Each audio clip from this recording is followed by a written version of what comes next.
Gents, I just want to pause the episode for a moment to let you know about the Strong Men of Value Academy. You will have heard me refer to it a number of times, and I want to bring more attention to it. So this isn't just a program, it's a life-changing environment and community of men who are focused on personal and professional growth. We're looking at areas of relationships, wealth, and health, things to help you thrive and maximize your life. Imagine having bi-monthly one-on-one coaching sessions with myself, weekly group coaching calls, and an incredible brotherhood of high achievers by your side. Now we're diving into resilience, leadership, and holistic growth to not just succeed in your career, but to thrive in your health and your relationships. Your journey to greatness, it starts here. So join the movement and you can apply for the Strong Men of Value Academy. You can head to themanthatcanproject.com to find out more. You're listening to The Man That Can Project with Lachlan Stuart, a global movement created to empower men and open up what's really going through their minds by having real and raw conversations about life's unique challenges and our individual ways of processing it all. Welcome to The Man That Can Project. Welcome to the Man That Can Project podcast. I'm your host, Lachlan Stuart, and I am excited to jump on here today. It's Thursday. We're doing our weekly Thursday short, sharp power episode, and I'm going to be talking about why I believe us as blokes can be, do, and have whatever the fuck we want, and the reasons why or how the power of community and the power of mateship can really amplify and speed up that process. Last night, I was fortunate to speak at an Are You OK fundraiser where I met a lot of incredible people. And in the lead up to that, I wasn't really sure how much time I had to speak or what specifically, I had to, or what message I really had to deliver. So I'm doing what I did best because I've been under the pump with our 3-day masterclass, which was a huge success. And thanks for everyone who jumped in. I really struggled to think about what I wanted to talk about. I think it's very easy to talk about a lot of stuff that can potentially inspire people or educate people. But, I spent maybe 4 hours yesterday trying a few different speeches, recording myself, listening back and be like, nah, not really happy with that message. So I took a 20-minute nap laying on some tiles of all things. Uncomfortable bloody things, that's for sure. But throughout that little snooze, I was just like, why don't I just talk about what led me to founding the Man That Can Project and the reason behind its success? And I think the message in that in itself will really speak to Are You OK Day and the power of communication, the power of getting clear on who you are as a man and what you want from your life and how you can really learn what it is actually like to be successful in those areas. And for me, for those who, depending on when you've tuned into the podcast, I believe I did what a lot of Australian blokes do, right? Or Australian boys do, where you grow up I grew up idolizing sports stars. And all I ever wanted was to be a professional athlete. And, throughout that point, when you achieve success, from my experience, at an early age, I won state titles, placed at nationals, did all this sort of stuff. I gained more attention from females. I got special treatment for various things and I got recognized for it. And when you don't get taught about that, when you don't get taught how to handle that, naturally you abuse it, right? It's just like for a lot of us, when we first start drinking alcohol and we haven't learned about the downsides to it, we abuse it, right? We really don't utilize it responsibly. And much like people who achieve fame and success or power, they abuse it. That's, it takes a very special person, in my opinion, who really knows how to manage it and utilize it for good. So going through that process, I did that, and obviously abusing what came with that led me to lying, manipulating, and cheating. And I found myself one day just thinking about how disgusting I was as an individual. And I thought to myself, look, I'm not doing what I thought I would be doing at this point in my life. I believe I am so much better than the way that I'm acting or the way that I'm thinking, acting, and behaving actually. And it's funny how that sort of conversation with myself led to me making a decision. And that decision then led to things falling into place. It's funny that you make a decision and generally back it up by what you're open to seeing, the actions that you take, who you network with, various things like that. But I was then given a book. I read the book. I was stoked that I read the book for a number of reasons. One, I finished a real book. Two, it changed the way I started thinking about things. I realized, I just learned something from that book. I learned things that changed, or not changed at that point, but they challenged how I thought about myself. They challenged what I thought I was capable of. And that excited me. I became so excited about what could be possible for my life if I continued to find books like this, if I continued to have conversations with people. And this was before podcasting was really a big thing, but started delving into audio books and various things like that. And I just became hungry to find this information. And naturally, when you get excited about something, gents, you want to share it. And I started sharing it on social media, sharing things that I was learning. I started sharing my experiences and how I overcame challenges, how I shifted perspective, how I built confidence, changed my mindset, and various things like that. And over time, I started to have people reach out asking for help when this is crazy. And so not always help, but just asking for my opinion or advice. And it's funny when you go from a guy who was completely broken and at a point that I would call rock bottom to then being in a position where people are actually asking for your opinion. Wild and such a cool thing. But the cool thing about having had that experience earlier where I had the recognition, I had everything and I'd abused it, was now that I was in a different mindset and I realized that with power comes responsibility. And I don't want to say I have power now, I definitely don't, but I guess with influence comes responsibility. And I am grateful that this time around I've been better. I've been more mindful of what I say can impact other people. And obviously, I'm not perfect and I'm not going to change the way I speak things. I'm just open to having progressive conversations and conversations where I'm definitely open to be challenged and having my opinions and maybe even the way I articulate myself changed. But, for the most part, actually for every part, that's why I swear and I still speak the way I do, because this is who I am. And I don't feel the need to change from that. But after a while, I was having a lot of conversations with mainly females about their partners, but then obviously more and more men started feeling confident to have conversations with me. And it led to that message that I always speak about, where I was in Austria and someone emailed me or dropped into my inbox on Instagram. I just had a mental blank there. On Instagram, and they asked myself, what would I have done differently if I went back to 2014 when I really began this journey, or even prior? And it got me thinking. It really launched the Man That Can project. It really did. Because for me, I wanted to have access to successful blokes from all walks of life. And I have my own definition of what success is. And I think you guys should have your own definition as well. And you should strive for that. But I wanted to be able to have you're breaking it down into the 8 areas. I wanted to have conversations with people who were successful with their health, were successful in their relationships, were successful financially, were successful with leadership, with communication, all these things. And not just because they were successful at it. I wanted to know that they got to where they got to, but I really wanted them to be open to sharing what it took to get there. Because we can jump on Google, you can listen to podcasts. Actually, I think podcasts is a bit of a different platform.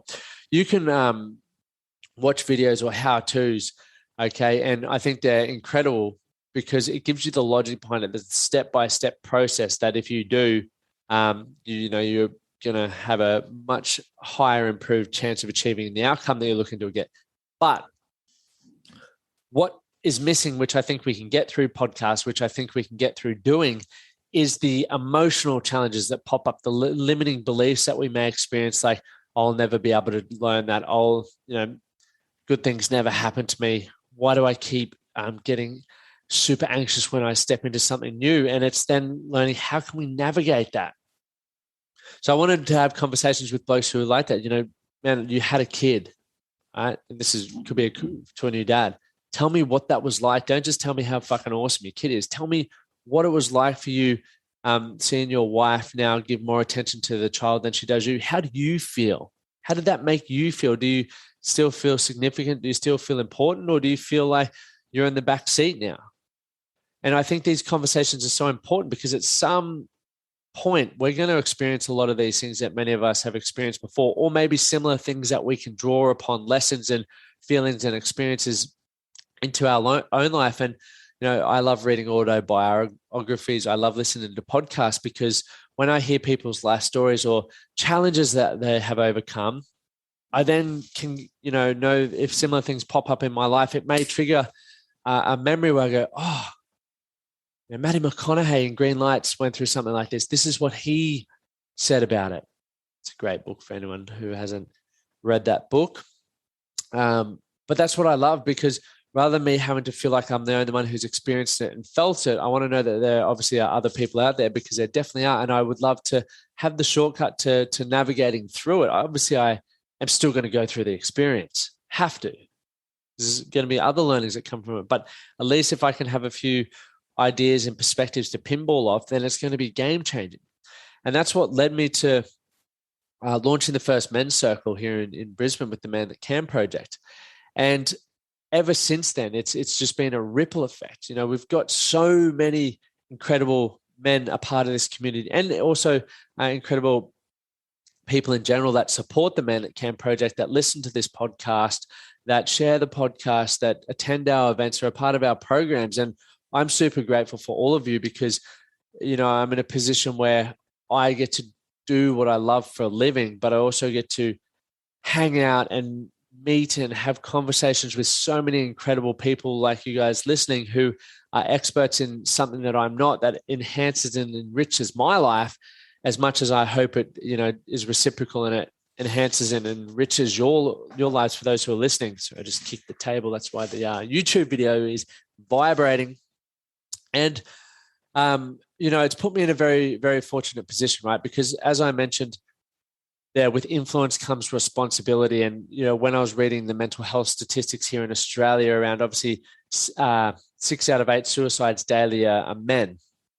And obviously that's a statistic there, but they've been linked to, 3.5 times more likely that it's come from relationship breakdown, 5 times more likely to be linked to a trouble at work or losing a job, and 12 times more likely to be linked to financial hardship. So they're just a few. There's plenty more out there that you can read. And if you go to the Australian Men's Health Forum, you can read some statistics there that are pretty shocking.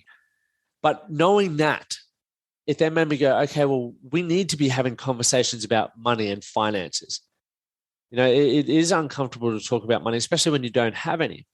You don't understand it. Just like anything, if you don't have it or you don't understand it, it's really uncomfortable, because you may feel like you're dumb or you're uneducated or not good enough, whatever goes through your head. And I've experienced a lot of this as well, and I still do.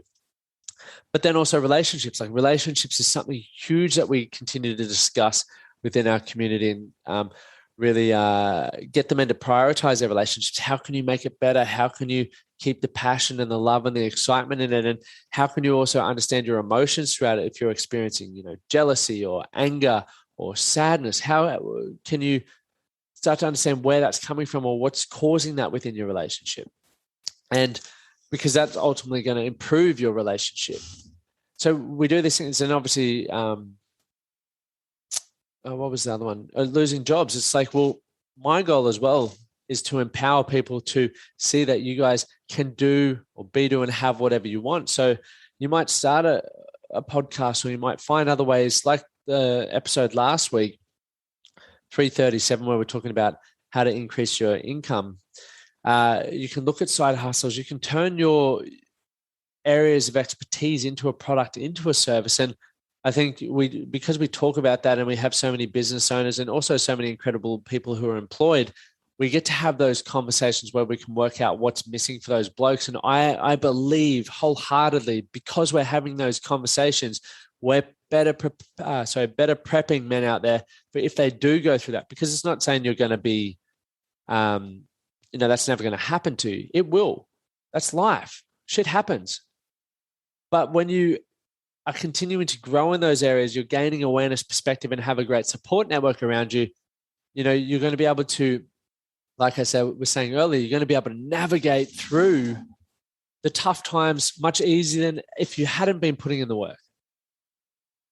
So I got to share a bit of that story last night to 300 or so people. And it was awesome, taking some time to actually realize how bloody brilliant this Man That Can project community is. And then also just to think about how far my own journey has been. And I hope that it inspires some of you guys out there who are wanting to, you feel like you have that pit inside you where there's something that's unfulfilled and you believe you truly can do more, because you might not know what that is yet. But if you've got that feeling, it's time to be curious, right? And act upon your curiosity in terms of exploring, learning about different things, or attending different workshops, or hanging out with different people, having different adventures, until you can really start pinpointing things down to this may be the area that I want to go into. And it's pretty fucking cool. Like just even this podcast, right? Like for me, it's something that I don't actually monetize yet. Even though I do get asked to have ads on it, I just don't want to put ads on. Just because, well, to be fair, because I couldn't be bothered just doing an ad unless it's for my own programs, which of course I forgot. Obviously, we got the Strong Men of Value. But to be fair, guys, I don't even want to plug it this week. But if you want to look at the Strong Men of Value program, it's available for men all around the world at any time. Go check it out. But I'm having a deload week for a few weeks. We've just had a busy time with the talk last night. I'm heading up to Dysart on Tuesday to deliver a workshop up there. And then we had the 3-day masterclass the last 3 days. So I'm going to just take some time for myself. I'm going to continue to work with my clients and the Strong Men of Value community. But for myself, I'm going to dive into a few books, spend a bit of time at the beach, and just really enjoy the lifestyle that I have created for myself. Because one thing that, is obviously important as we go through the ebbs, the peaks and valleys of life, is to just be doing more of what you decided you wanted to do. And we all have an idea of what that looks like. I think it's important that we do take time, because life gets busy and it's very easy to get consumed in certain things. But if you don't take your head up for a breath every now and then, you can find yourself 10 years down the track in a place that maybe you don't want to be or you aren't happy in. So that's enough for me, gents. I look forward to dropping Monday's episode. It's going to be a fucking belter of an episode. And once again, if you got value from this, please share it on your socials and tag me. Leave a review. I love it when I get some new reviews on the podcast. And just keep having an awesome time, gents. And for those who were a part of that 3-day masterclass, I know you guys got so much value from it. And I'll probably do another free one in 12 months' time. But until then, just keep tuning into the podcast and living the fucking dream, gentlemen. Take care, and we'll chat to you soon. Thank you for listening to the Man That Can Project podcast. My name is Lachlan Stuart, and I hope you enjoyed this episode and found it helpful. If you did, please take a moment to rate and review the Man That Can Project on your favorite podcast platform. And don't forget to subscribe to stay up to date with our newest episodes. We'll see you again next time.